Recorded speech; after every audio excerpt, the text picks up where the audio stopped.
एक बड़ी खबर, कश्मीर में आतंकवाद के खिलाफ एक कड़ा एक्शन लिया गया है। जम्मू कश्मीर बैंक के चीफ मैनेजर को बर्खास्त कर दिया गया है।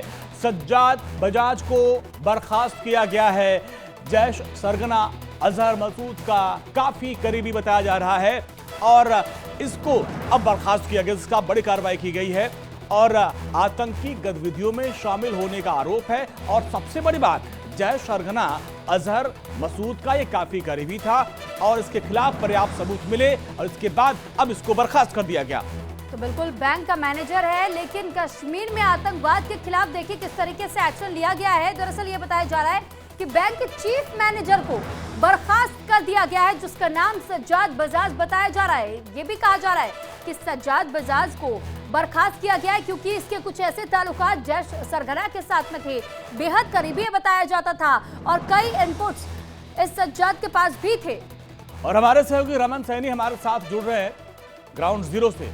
रमन, जरा इसके बारे में बताइए, क्योंकि अभी तक ये खबर है कि भाई ये इसके जो तार है वो आतंकवादियों से थे और लगातार सरकार की कवायद है कि इनकी फंडिंग को रोका जाए।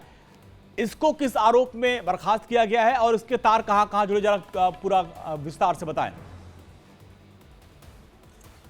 जी हाँ अंजनी, देखिए बिल्कुल निश्चित रूप में जम्मू कश्मीर के अंदर आतंकवाद और अलगाववाद पर एक और बड़ा प्रहार जो है वो जम्मू कश्मीर के प्रशासन की तरफ से किया गया है। और सज्जाद बजाज नाम का एक अधिकारी जो जम्मू कश्मीर के अंदर मुख्य प्रबंधक के रूप जम्मू कश्मीर बैंक के अंदर मुख्य प्रबंधक के रूप में काम कर रहा था, उसे उसकी नौकरी से जो है वो बर्खास्त कर दिया गया है। दरअसल इसकी जो जानकारी मिली है, जो जाँच एजेंसियों ने इसके ऊपर जो पूरे इन्वेस्टिगेशन किया है उसके आधार पर यह कहा जा रहा है कि 1990 में सज्जाद बजाज ने जम्मू कश्मीर के अंदर कैशियर कम कलर की नौकरी जो है वो हासिल की थी और उस समय 1990 में पाकिस्तान के आईएसआई की तरफ से इसे जेके बैंक के अंदर, जम्मू कश्मीर बैंक के अंदर बाकायदा प्लांट किया गया था और उसके बाद लगातार करीबन 14 साल तक ये जम्मू कश्मीर बैंक के अंदर कैशियर कम कलर के रूप में काम करता रहा और उसके बाद 2004 में जो है इसको पदोन्नति मिली और आउट ऑफ बाउंड जाकर ऐसा एटमॉस्फेयर बैंक के अंदर दर्शकों को जरा बता दें कि आखिर टेरर का मैनेजर सज्जाद कौन है। तो जरा गौर कीजिएगा, जैश सरगना अजहर मसूद का बेहद करीबी से बताया जाता है। जो सज्जाद का ये चेहरा आप देख रहे हैं, जम्मू कश्मीर बैंक में बतौर क्लर्क के भर्ती हुआ था 90s में। अब चेहरे को पहचान लीजिए, उसकी मासूमियत मत जाइए। आतंक और अलगाववादियों का ये समर्थक रहा है और जिस तरीके से 90s के दौर में अलगाववाद की आंधी चल रही थी उसमें काफी करीबी था आतंकवादियों का। अलगाववादियों की मदद से ये प्रमोशन लेता रहा, ये इसके ऊपर गंभीर आरोप है।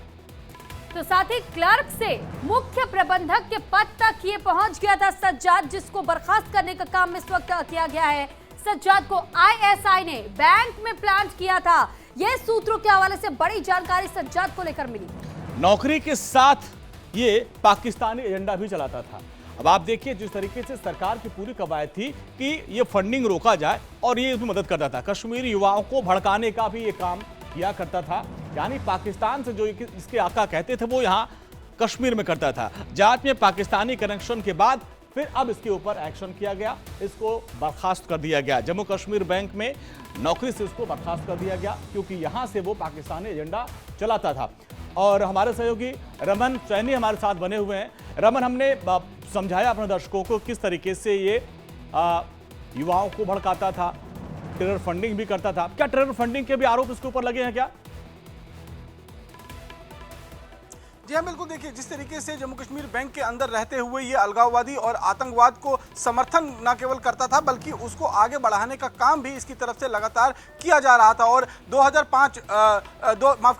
5 अगस्त 2019 को जब जम्मू कश्मीर से धारा 370 और 35A को एब्रोगेट किया गया, उसके बाद से जिस तरीके की कार्रवाई जो है, इस तरीके का जो इकोसिस्टम प्रशासन के अंदर मौजूद था उसके खिलाफ शुरू किया गया, जांच शुरू की गई। उसमें ये सज्जाद बजाज का जो नाम है वो सामने आता है और उसके बाद जांच एजेंसियां पूरा तफ्तीश करने के बाद जो है वो इस नतीजे तक पहुंचते हैं कि जैश सरगना जो है अजहर मसूद के साथ इसके गहरे लिंक थे। आईएसआई के कहने पर जम्मू कश्मीर के अंदर ये आतंकवाद को बढ़ावा देने का काम कर रहा था। टेरर फंडिंग के मामले में भी इसका जो है नाम सामने आया है। तो इस तरह के तमाम टेरर फंडिंग हो, खुला समर्थन करना हो आतंकवाद को या युवाओं को बरगलाना हो, ये तमाम काम वो किया करता था और इसी वजह से उसे बर्खास्त कर दिया गया। बहुत शुक्रिया रमन आपका तमाम जानकारी हम तक पहुंचाने